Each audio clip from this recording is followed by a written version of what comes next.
여러분 안녕하십니까? 7월 22일 JCN 모닝뉴스입니다. 배달 오토바이, 이른바 배달 라이더들의 난폭 운전으로 도로 위에 무법자라는 별칭이 생길 정도로 좋지 않은 이미지가 많은데요. 배달 라이더들이 이제 동네 지킴이로 이미지 변신에 나섰습니다. 보도에 김나래 기자입니다.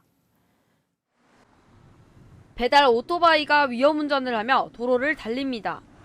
난폭 운전과 소음 등으로 불편을 호소하는 시민들이 많습니다. 운전할 때 많이 위협을 느끼기도 하고 불안하기도 하고 사고 날 것 같아서.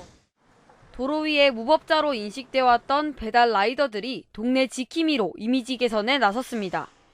울산자치경찰위원회와 민관협치지원센터, 배달단체인 스파이더 울주본부가 손을 잡고 순찰대 시범 사업을 시행하기로 했습니다. 순찰차가 돌지 못하는 골목 사이사이를 돌며 걱정 없는 치안을 만들어 나가겠다는 겁니다. 마을에 봉사활동도 하고 이제 스파이더에 대해서 이제 이미지도 좀 바꿔 나가야 되지 않나, 더 나은 라이더의 모습을 좀 보여주고 싶은 그런 마음으로 이렇게 참여하게 되었습니다. 청소년 우범지대 등에 대한 방범 활동을 통해 사회 안전망이 강화될 것으로 기대되고 있습니다. 이번 협력 사업이 배달원들의 자긍심 고취를 통한 교통 안전 문화의 정착, 그리고 주민 참여를 기반으로 한 공동체 치안 문화 조성을 위해 확대되길 기대합니다. 교통법규 준수에 대한 교육을 수료한 60명의 라이더들이 우선 방범 활동에 투입되며 효과가 좋을 경우 사업이 확대될 전망입니다. 이제는 오토바이 운전자가 도로 위의 무법자가 아닌 지역의 치안 지킴이로 거듭날 수 있을지 관심이 모아지고 있습니다. JCN 뉴스 김나래입니다. 울산시가 내년도 국비 확보를 위해 총력을 펼치고 있습니다. 안효대 경제부시장은 어제 기재부 주요 부서 과장들을 차례로 만나 영남권 국제숙련기술진흥원 설립과 조선해양 처리장 제조산업 디지털 전환, 그리고 유니스트 의과학원 설립을 통한 의료 복합타운 건설 등에 대한 국비 지원을 요청했습니다. 울산시는 기재부 예산 심의가 마무리되는 8월 말까지 정부 예산안에 울산시의 주요 사업들이 최대한 반영될 수 있도록 총력을 기울일 방침입니다. 올해 울산의 오존주의보가 발령 일수가 10년 전보다 크게 증가한 것으로 나타났습니다.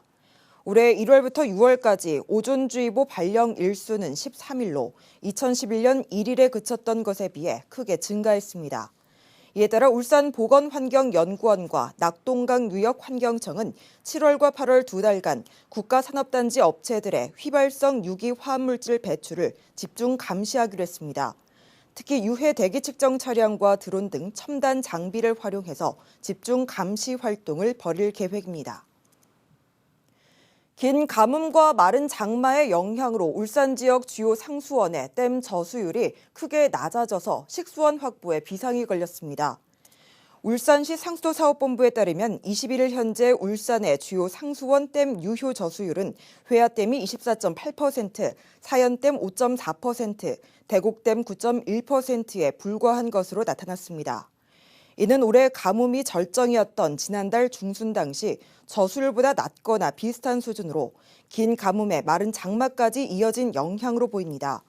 실제로 울산은 지난달부터 현재까지 누적 강수량이 지난해의 절반에도 미치지 못하고 있습니다. 승강기 갇힘 사고와 폭발 사고가 여름철에 가장 많이 발생하는 것으로 나타났습니다. 울산소방본부가 최근 15년간 울산 소방활동 통계를 분석한 결과 승강기 갇힘 사고 발생 계절은 여름이 30%로 가장 높았고 이어서 가을과 겨울, 봄 순으로 나타났습니다.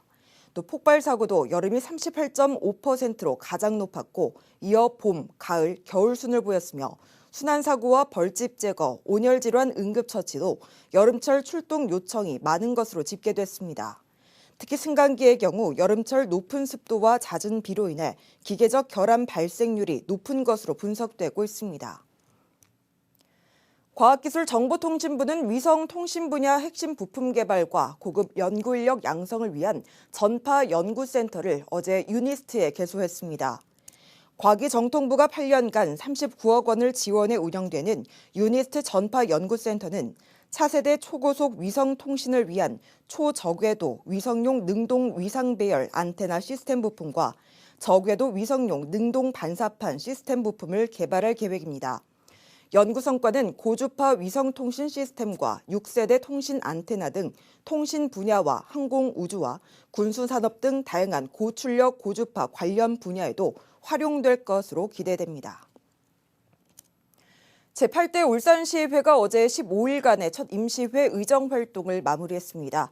무난했다는 긍정 평가도 있지만 아쉬운 평가도 있습니다. 김영환 기자의 보도입니다. 제8대 울산시의회는 지난 7일 첫 임시회 시작과 함께 확대 의장단 구성을 큰 잡음 없이 마쳤습니다. 15일간의 임시회 기간에 첫 정책 조례안이 탄소 중립과 녹색 성장 기본 조례안을 심의했고 기업과 민생 경제를 위한 특위와 공공 보건의료 인프라 확충을 위한 특위도 구성했습니다. 집행부에 대한 견제 그리고 불합리한 부분의 개선을 요구하는 소신 발언도 이어졌습니다. 울산시정에 거수기 역할만 할 것이라는 우려도 적지 않습니다. 하지만 이런 우려의 목소리는 기우에 불과할 것입니다. 하루빨리 조정교부금의 비율을 상향해 주실 것을 건의드립니다. 첫 임시회를 두고 대체로 무난했다는 평가와 함께 다소 미흡했다는 평가도 나오고 있습니다. 모두 4차례 본회의에서 5분 자유 발언은 3명에 그쳤고 시정 질문은 1명도 신청하지 않았습니다. 또 일부 반대 목소리가 컸던 울산시의 조직 개편안을 그대로 수용한 것에 대한 비판도 제기됐습니다. 시민신문고위원회가 개편이라고는 하지만 사실상 폐지된 것은 시장의 의견대로 따라간 것으로 보입니다. 우려했던 모습이 개원과 동시에 바로 나타난 것을 보면서 시민들은 결국 거수기가 거수기했다 하고 생각했을 것 같습니다. 울산시의회는 한 달 정도 비회기 기간을 가진 뒤 8월 26일에 두 번째 임시회를 개최할 예정입니다. 당초 8월에 회기가 없었지만 울산시의 추경 예산안 심사 때문에 일정이 당겨졌는데 8대 시의회의 예산 심사 역량을 검증하는 자리가 될 전망입니다. JCN 뉴스 김용환입니다. 더불어민주당 울산시당 선관위가 어제 시당 위원장 후보자 등록을 공고하고 선거 규정과 일정을 결정했습니다. 27일과 28일 이틀간 후보자 등록 신청을 받고 8월 11일부터 12일에 권리당원 ARS 투표, 13일에는 대의원 현장 투표가 실시됩니다. 시당 위원장에는 일부 지역 위원장과 함께 당내 여러 인물들이 출마를 고심하고 있는 것으로 알려졌습니다. 진보당 상임대표에 단독으로 출마한 윤희숙 후보가 어제 울산을 방문해 울산에서부터 새로운 진보 정치를 실현하겠다고 밝혔습니다. 윤 후보는 청년과 노동자들에게 희망을 주는 새로운 시대를 열겠다며 진보 정치의 세력 단결을 강화해 기득권 양당 정치의 벽을 뛰어넘는 대안정당으로 성장하겠다고 말했습니다. 이어 지방선거에서 기초단체장 1명과 기초의원 2명을 배출하는 성과를 거뒀다며 울산의 모범 사례를 전국으로 확산해서 다가오는 총선에서 좋은 성적을 거두겠다고 강조했습니다. 국민의힘 박성민 국회의원이 개인정보를 판매할 경우 고객에게 알리고 동의를 받도록 하는 내용을 담은 개인정보보호법 일부 개정 법률안을 대표 발의했습니다. 이 법안에는 본인 신용정보관리 사업자가 제3자에게 유상으로 개인정보를 판매할 때 유상 제공 여부를 알리고 동의를 받도록 하는 내용이 담겼습니다. 박 의원은 최근에 한 사업자가 고객 1,700명의 개인정보를 돈을 받고 보험 설계사에게 판매해 논란이 됐다며 국민의 개인정보 보호를 위해 법안을 발의하게 됐다고 밝혔습니다. 울산 동부소방서 화암119 안전센터에 근무하는 최진복 소방사가 혈액암 환자에게 조혈모 세포를 기증해서 미담이 되고 있습니다. 조혈모 세포 이식은 환자와 기증자 간의 조직적 합석 항원 유전자형이 일치해야 하는데 일치할 확률은 2만 명 중에 1명 정도로 극히 어려운 것으로 알려져 있습니다. 최진복 소방사는 평소 꾸준히 헌혈에 참여하면서 난치성 혈액 질환으로 고통받고 있는 환자들을 살리는데 보탬이 되기 위해 지난 13년 기증 희망자로 등록했다며 나의 작은 나눔이 한 사람의 생명을 살릴 수 있어서 뿌듯하다고 전했습니다. 북구 발달장애인 평생교육센터가 어제 연암동에서 문을 열었습니다. 센터는 교육실과 상담실, 심리안정실 등을 갖췄고 만 18세 이상 발달장애인을 대상으로 기초 문해와 직업 능력 향상을 위한 다양한 프로그램을 제공할 예정입니다. 북구청은 지난해 발달장애인 평생교육센터를 유치해 설치비와 운영비 등 8억 2,900만 원의 시비를 지원받아 지난 6월 공사를 완료했으며 5개 구군 중에서는 가장 먼저 설치됐습니다. 여름철 집중호우로 계곡과 하천 등에서 물이 불어나 피서객들이 고립되거나 급류에 휩쓸리는 사고가 자주 발생하고 있습니다. 이 같은 순환사고에 대비한 대처 방법을 소방구조대원들과 함께 알아봤습니다. 심은웅 기자입니다. 지난해 여름 제12호 태풍 오마이스가 울산을 휩쓸었습니다. 집중호우로 인해 폭우가 쏟아져 울산 곳곳에 침수 피해가 잇따랐습니다. 계곡과 하천 등 폭이 좁은 곳은 수심이 급격하게 불어나 피서객들의 안전을 위협하기도 했습니다. 울주소방서가 여름철 계곡과 하천 등에서 발생할 수 있는 순환사고를 대비해 인명구조훈련을 진행했습니다. 구조대원이 로프를 건너편으로 쏘아보냅니다. 고립된 야영객은 구조대원이 건널 수 있도록 굵은 나무에 로프를 단단히 감고 고리를 걸어 잠금 장치를 채웁니다. 강물과 계곡물이 불어났을 때는 이렇게 로프를 이용해 구조됩니다. 7월에서 8월은 기습적인 폭우가 잦고 계곡물이 급격하게 불어나 대처 방안을 미리 알아두는 것이 안전합니다. 급류에 사람들이 휩쓸리거나 물에 빠졌을 때는 구조대원이 도착하기 전 주변에서 구할 수 있는 페트병이나 아이스박스 등을 이용해 줄에 묶어 던지는 것도 도움이 됩니다. 직접 수영으로 해서 구조하는 것은 절대 하지 않고요. 주변에 있는 줄이나 물건들을 이용해서 던져서 그 요구자 잡게 해서 끄는 방식으로 구조를 하는 것이 중요합니다. 또 구조가 불가할 때는 구조대원의 지시에 따라 위치를 파악해 실시간으로 알리는 것이 가장 안전한 방법이라고 말합니다. JCN 뉴스 심은홍입니다.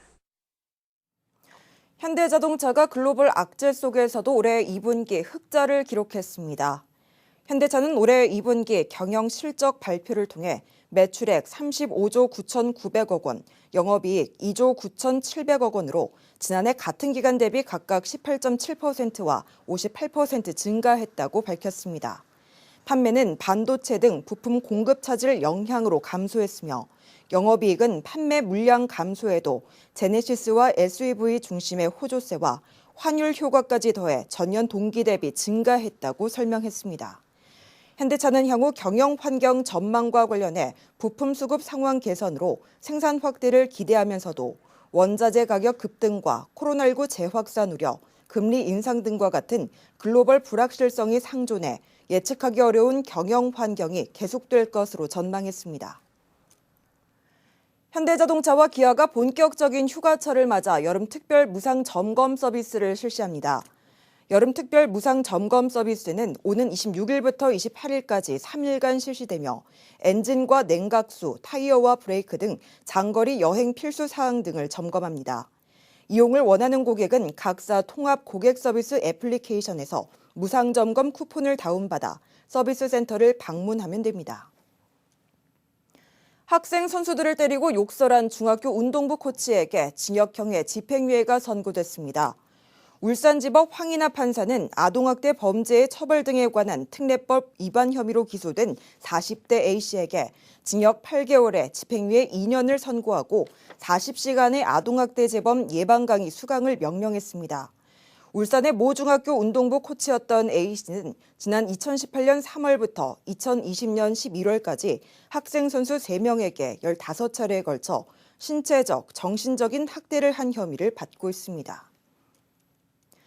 지난해 7월 개장한 2파선 자연휴양림 숙박시설인 별뜰학에 지난 1년간 13,165명이 다녀간 것으로 집계됐습니다. 이 가운데 90.8%가 울산 시민이었으며 부산 4.6%, 경남 1.8%, 경북 1.5% 등 타 지역의 이용객들도 있었습니다. 이용객 100명을 대상으로 실시한 만족도 조사 결과 63%가 매우 만족한다고 답했고 응답자의 30%는 2회 이상 방문한 것으로 나타났습니다. JCN 모닝뉴스를 마칩니다. 함께해 주신 여러분 고맙습니다.